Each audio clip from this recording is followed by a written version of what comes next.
Hi guys, Mark here. Um, Thought I'd put together this video. Um, Basically, it was inspired because lately I've been making a few comments on people's videos, and there's been a lot of interaction with people online, and I felt that if I feel this strongly about things, I should just make my own video rather than comment on other people's videos. I should probably just start making my own videos. Normally I don't make this type of content.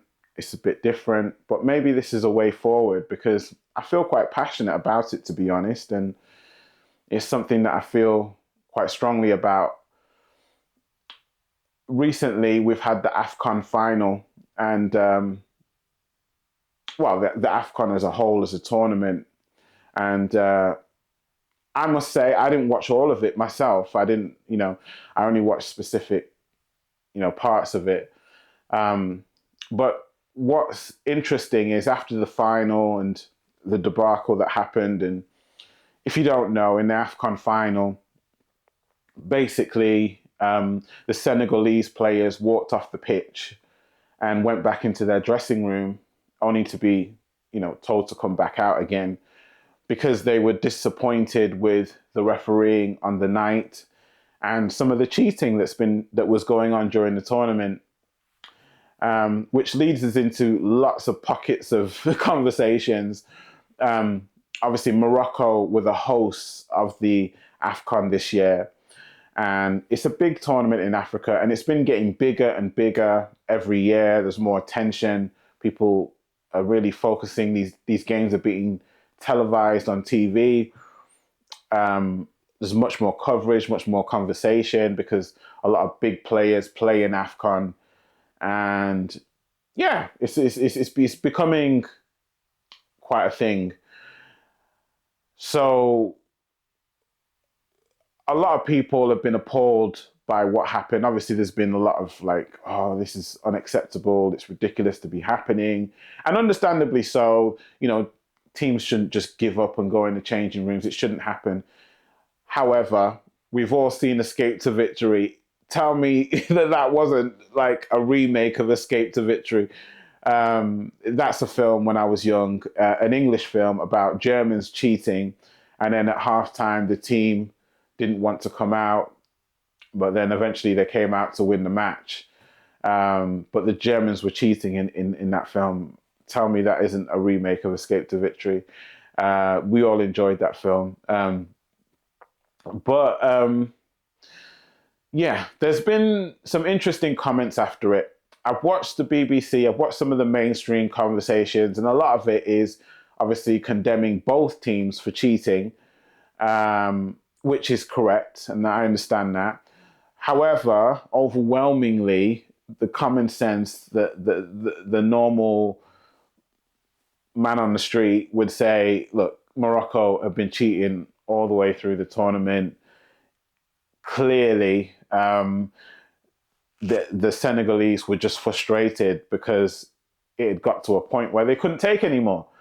And if you're in a match and, there's that level of cheating going on, your character is going to be tested. I think for anyone, their character would be tested. You know, we say to we talk about players, if they receive racism, then they should walk off the pitch. Some people have said that. Some people should say you shouldn't stand for that. Is it right? Is it wrong as a professional to tolerate racism, bananas being thrown at you, monkey chants, all these types of things, and to still play on? Is that correct? Is that what we should do? Oh, you're being paid, so you should absorb abuse. We're seeing this with now. This is a side note. Nicky Butt and Paul Scholes' recent criticism of Alexandro Martinez. There's a thin line between bullying and then, professional criticism, which they, as professionals, should be doing. But they're saying, we're not professionals, we're men in the pub. So we can do this. We don't have to be professional. Even though we've been through that whole professional process. My feelings on that is that that's purely about money. A lot of Scholes and Butt and all these ex-players, they weren't paid as much as this current crop of United players. And when they see their wages, their eyebrows go up because they realize that, hang on a minute, we created a lot of the success at United, but we don't get paid the same. So there's frustration, and they're not on the Man United payroll anymore. They have to fend for themselves for the first times in their lives, some of them, because they were at United since they were young kids. So they relied on United to pay them all the way up until nearly middle age. So it's a reality check for them to look for other people to pay them. And I don't think they were entirely comfortable with that. And I think subsequently, any player that now goes to United and they see the wages they're on, they give them double the criticism. And it's just it's that. But I digress. That was a side. That was a bonus tip. Well, so fast forward. I'm watching some of the, I'd say, second wave content now. Ex-players that start their own podcasts, i.e. Scholes and Nicky Butt, and you watch some of the second wave entertainment. Now, Joey Barton has his own. Now, I don't follow Joey Barton. I'm not familiar with his journey that much. I know he got into some trouble recently, and he's a bit of a people's champion now because, he says what he wants to say, and and here's where we go out of football and into a bit of politics, because obviously in this country there is unrest because of immigration, and we have a lot of people in this country, white people especially, who are disgruntled because of racism, because of immigration, because they feel like, it's over the top. There's too many people in the country. Why are we doing this? All this kind of thing. And a lot of people feel frustrated that their voices aren't being heard. No one's listening to them. So you get these people champions who come up and they're going to say what some of these people want to hear said, because a lot of people in the world in general, but especially in the Western world, they're in a state of panic. People are in a state of confusion. People are in survival mode. We've been put in survival mode. What COVID did, it kind of put everyone in a survival instinct mode. And I think we're only just beginning to see what's actually happened, because you can see it quite distinctly, especially when you go on the internet. You can see there's a lot of people who have been reset into a panic mode. Because when COVID happened, it was like all the wealth, all the money didn't mean anything. People went into survival mode. Like, can we survive this? So because people were put into that state, they're now doing things and saying things in a panic. And they're feeling things in a panic. So we're seeing a lot of white people now, conservative white people that, and it's not necessarily just because they're conservative, but it's just sort of really right-wing kind of politics that where you should be nasty to black people, or you should say things, that are horrible. We shouldn't mix with black people. We're not the same, and all these things. Like when you're in a breakup, a divorce, and you start saying all these things that you don't really mean, but you're just saying it to hurt the other person. And that's because we're in a survival state. And that's what I feel like a lot of white people are. But then you've got people like Joey that will start a YouTube channel and he'll come up with content. I'm not saying it's necessarily nasty or but he's capitalizing on that market. If you're a white person now and you have racist ideas, get on YouTube. Get on YouTube and say what you want, because you'll have an instant following, because there's loads of them. And they all go on the same YouTube channels. They go on Joseph Watson, probably Joey Barton, what is it, the Lotus podcast. They're everywhere. And they look for their own. They look for people like them who've got crazy ideas, and they comment. They do the same comments.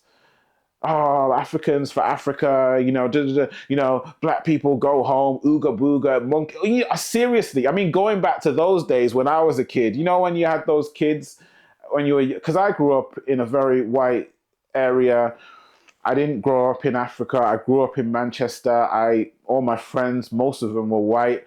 But you always had those kids that you'd meet sometimes, and they were a little bit weird, but then they would start saying things to you like Paki, even though you're not from Pakistan, or they'd call you racist names. And I remember those days, those weird kids who had weird parents, and their parents taught them to do this. Their parents taught them that they were superior. And obviously they got older, they got more educated, they went to college, so that kind of got worn out of them, really, because, hey, we're all the same. We go to college, some of the girls are quite nice, actually. And, oh, he's all right. He's black. He's my mate. You know what I mean? It was like, they kind of forgot about everything their parents said and was like, that's silly. Come on, let's just get on with things, And then life went on, and then something crazy, like I say, like COVID happens. Suddenly people are in survival mode, and they start remembering all their childhood programming. And that's what you're seeing. You're seeing people's childhood programming come to the surface. So they start saying things like monkey, Africans should go back to Africa, and you're looking at these comments, you're thinking, are these grown men or are these kids? Like, like you're thinking, but yeah, no, it is a reality, because I saw that when I was a kid. I saw those kids that were raised like that were raised with this idea that they were superior and that we were just little fleas on the floor. But then you grow up, and then you forget that, But then you're older and you start to see, hang on a minute, black people there's more of them now. There's more black people. There's lots of black people. And not only that, they're also successful. They're on TV now.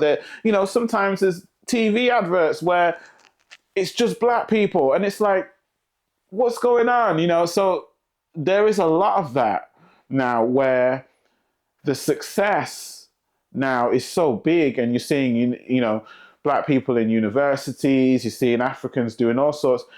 And these African kids are grateful. They're not ungrateful. They respect their teachers. They do their homework. They go to university. They get A grades, first class honors. This is in their culture. There's a culture to win in their families, and with immigrants as well. They want to win. They ain't here to play. So that's uncomfortable for white people to see other cultures with this. I was speaking to an Asian couple just yesterday, and they were telling us how all their kids are high flyers in Indian family, and all their kids are high flyers. They all have successful jobs. That was their wealth. They intentionally got them into big jobs.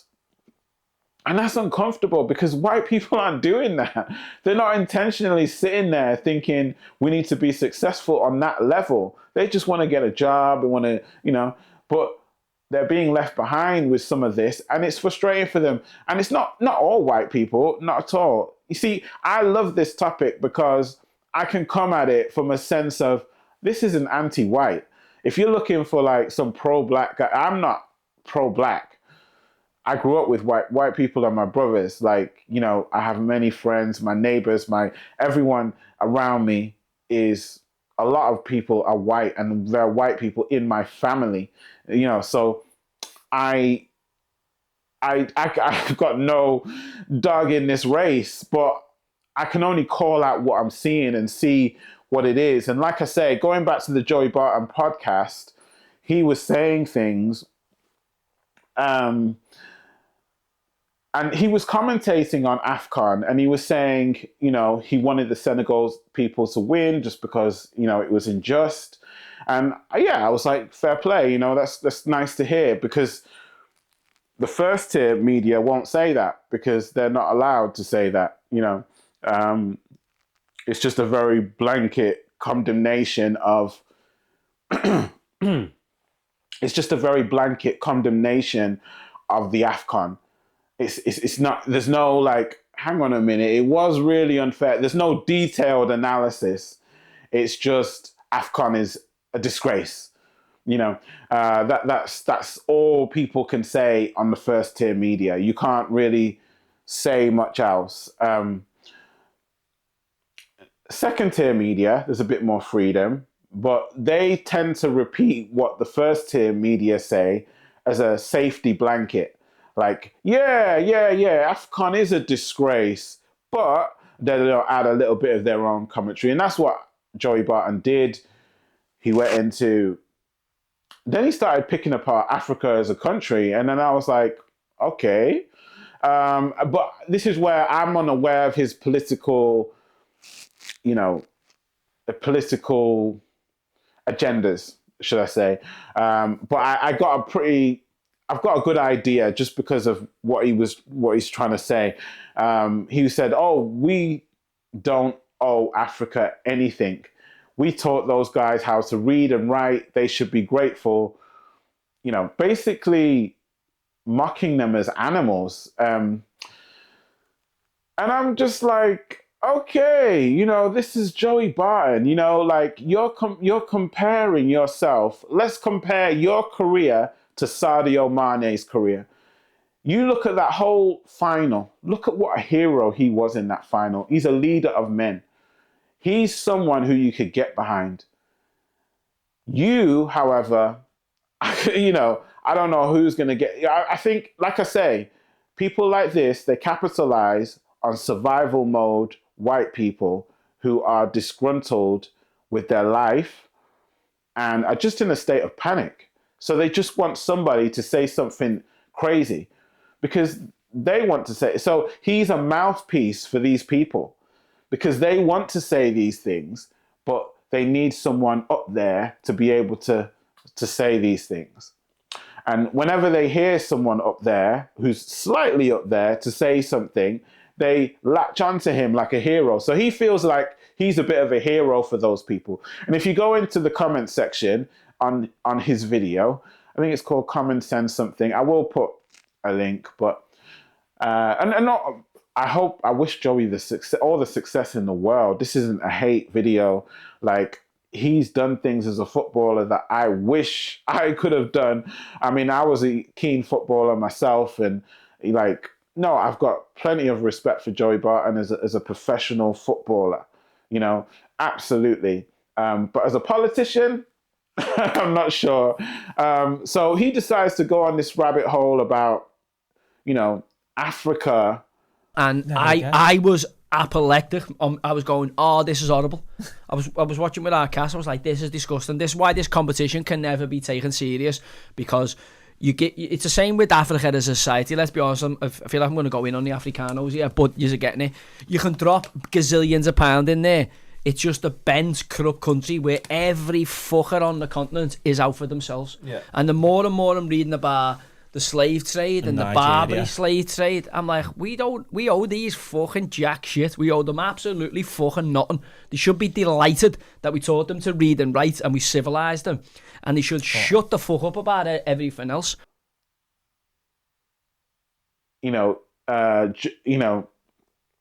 Africa not knowing how to read and write, and the English people came and taught them how to read and write. And, we should be, eternally grateful to England. I'm thinking, wow, this is stuff I heard when I was a kid, so I'm thinking, but like I say, the more outrageous things you can say, the more clicks you get. This is a hustle. I'm telling you, if you're white and you've got some outrageous views, get on YouTube, because this is a hustle. You've got an instant crowd because people love it. They love it. Not all white people, I'm saying, but there's a section, a very small minority section, let me just say, that feel this way. So he goes into this rant about, you know, that, and I'm thinking, why would you like make such? How much do you actually know about that process and what happened and what? And here's where I go into a little bit of African history and knowledge, and I start to have questions, because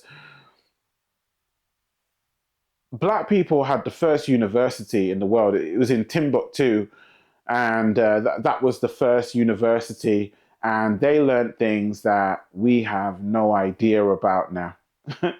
You know, so there's knowledge that was in Africa that, you know, we have no idea. They had technology that we're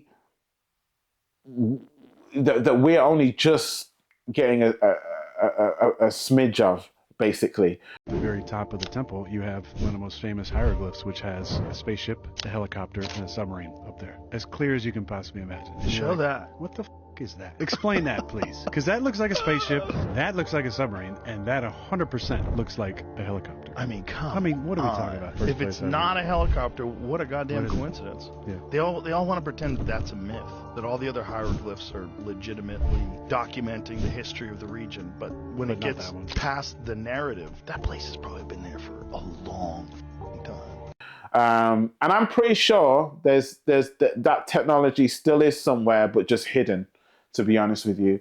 And this is where my conspiracy tinfoil hat comes on, I suppose, for some people. But I don't think it's conspiracy anymore. I think this information is on the internet. You only need to type in the Moors in Europe. Have you heard of the Moors? No? What if I told you that they are responsible for making Europe and America what they are today? Except they don't want you to know that. See, the Moors ruled most of the Iberian Peninsula for the 8th century, and they brought things like mathematics, sciences, architecture, agriculture, art, science, basically everything that we consider modern day Europe. But shh, that's supposed to be a secret. They are actually the ones that are responsible for bringing Europe out of the Dark Ages and into the Renaissance. But again, you're not supposed to know that. Meanwhile, while the Christian Europe had an illiteracy rate of 99% and 0 universities and 0 libraries, Moors, they had 17 universities in 7 cities and over 70 libraries. And then they introduced their education system to Europe. There was a man called Ziryab. I don't know if I'm saying that right, but he was a Moor, and he actually pioneered changing clothes based on the season. That's how dumb Europeans were at the time. They didn't even... What? He also invented deodorant, daily bathing, and invented toothpaste. Like, no wonder the Black Plague destroyed Europe. They were filthy. Ziryab also introduced a 3-course meal. Soup, main course, dessert. And the Moors, they even introduced crops that are still prominent in Spain today. Moorish cities also had streetlights, hospitals, and running water. And streetlights and paved streets weren't even introduced in London and Paris for another couple hundred years. Moors are also the ones that built the aqueducts that brought running water from the mountains down to the cities, which gave Europe running water. The father of modern surgery was also a Moor, named Al-Zawrawi. Don't know if I'm saying that right either, I'm sorry. He developed innovative and precise surgical equipment and the premier textbook of Western medical training. Oh, and I bet you thought that the Wright brothers were the ones that are responsible for inventing flight. Nope. Fernaz, again, sorry if I pronounced it wrong, but he was the first one to actually attempt flight scientifically, and he was actually successful. The only thing he wasn't successful on was the landing. And those are just a few of the ways that the Moorish people completely changed Europe. But again, they don't want you to know that. And you'll start to see how Black people had such a big influence in Europe before white people did. And I know it's a bit of a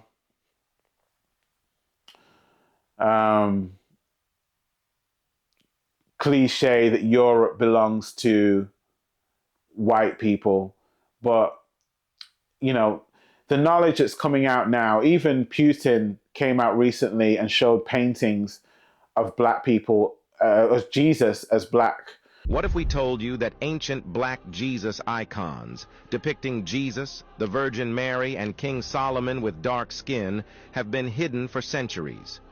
Russia revealed these powerful icons, and they're sparking a global conversation about history, race, and religious art. These iconic images date back to the 14th century, with the first known painting of Christ found in Syria around 235 AD, showing him with dark skin and woolly hair. Fast forward to 2024, and Vladimir Putin uncovered a 16th century black Jesus icon, igniting efforts to restore and promote these remarkable pieces of art. But why is this so important? These images challenge the Western portrayal of Jesus as white, shining a light on the diversity in early Christian art. And, the Russians used to worship Jesus as black.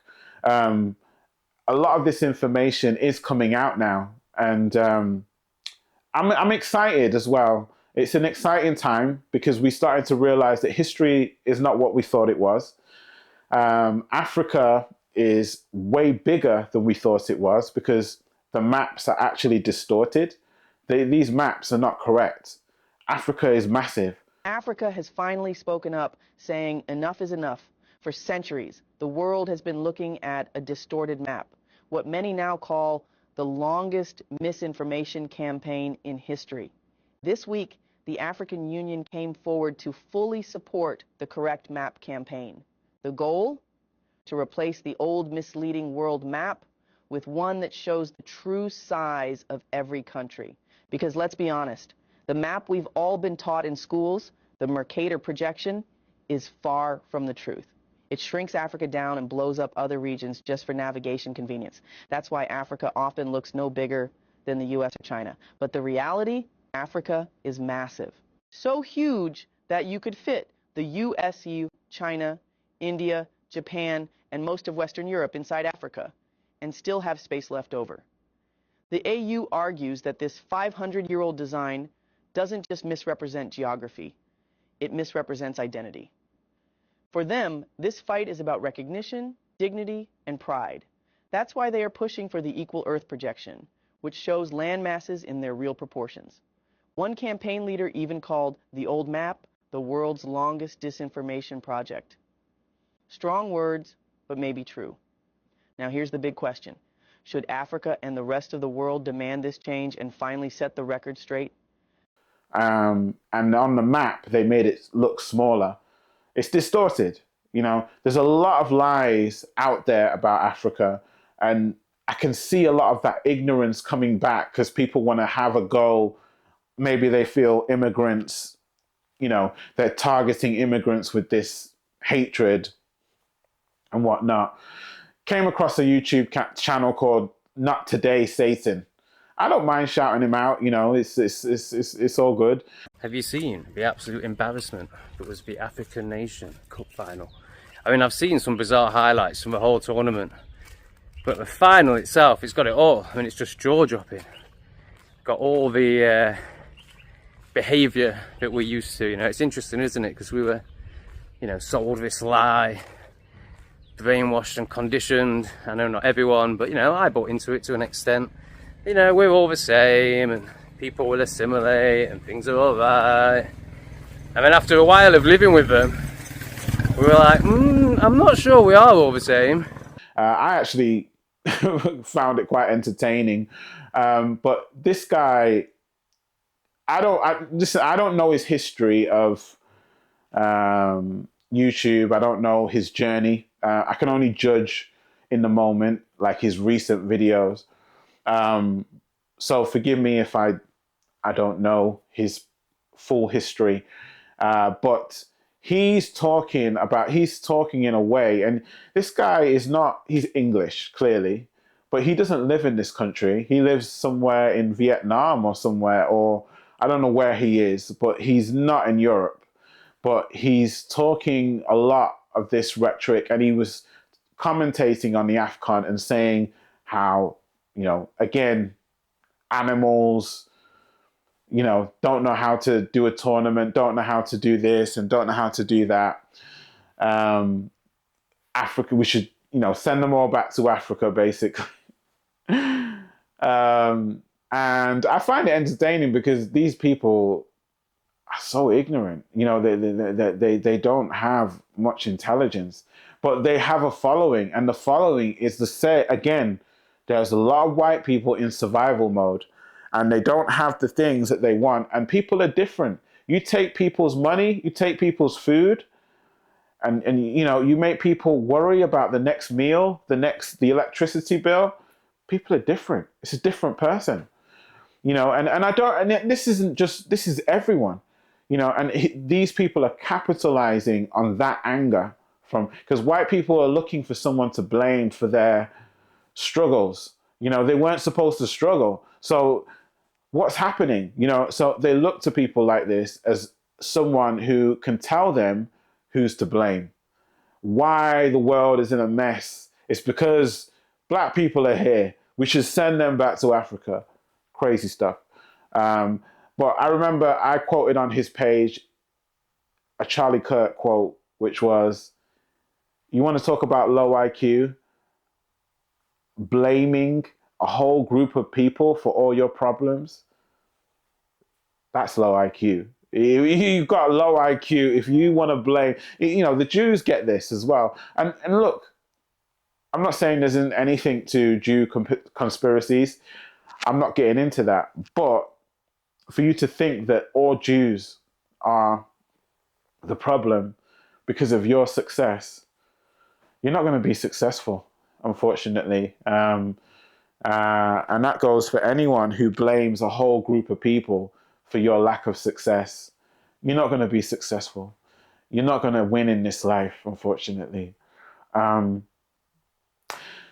So I say all that to say, yeah, these content creators now coming out the woodworks, and also people on the internet coming out the woodworks saying these things, are motivated by, their own disappointments. I don't even take it personally. I get it. It's survival mode time for a lot of them. But we don't need to be in survival mode. Here's where I give you a way out. You don't have to be in survival mode. I will put links in the description for videos if people want training on how to get out of survival mode.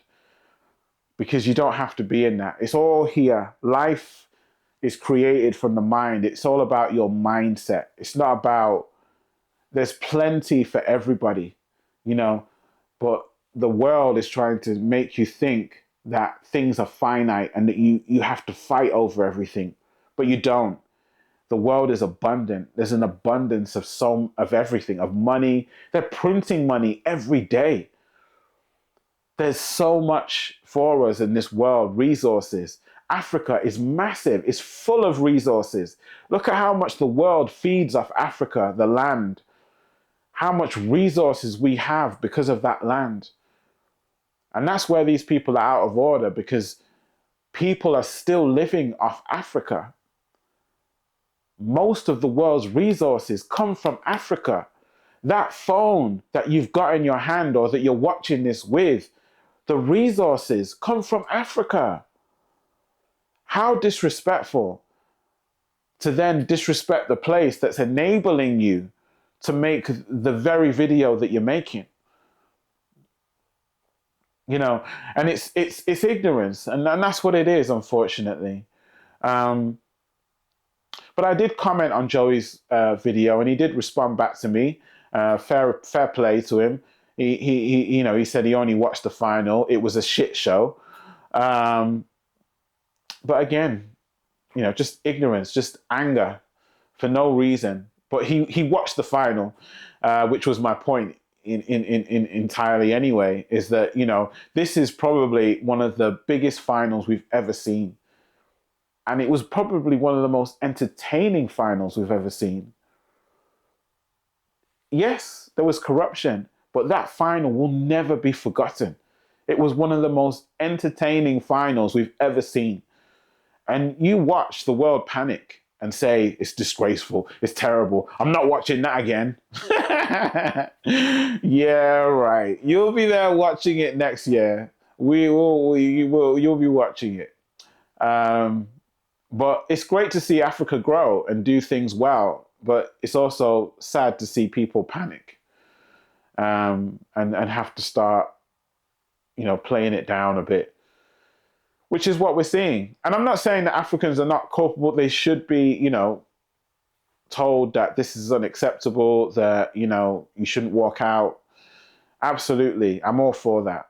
But let's not pretend like it wasn't an entertaining final. Let's not pretend like the World Cup is not corrupt. We all saw the hand of God that Maradona did. We all celebrate Maradona. He gets told he's the best player in the world all the time. Yet he cheated in the World Cup. Pele never cheated, did everything right, but he's not the best player in the world, Pele. It's Maradona, So, it's double standards, isn't it?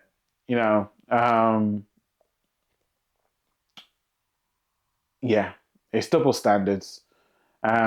We watch the Premier League every week. Man City have 115 charges of cheating and corruption, but we still watch it because it's nicely wrapped and, advertising and, beautiful cinematic cameras and, we watch it, but we know it's corrupt.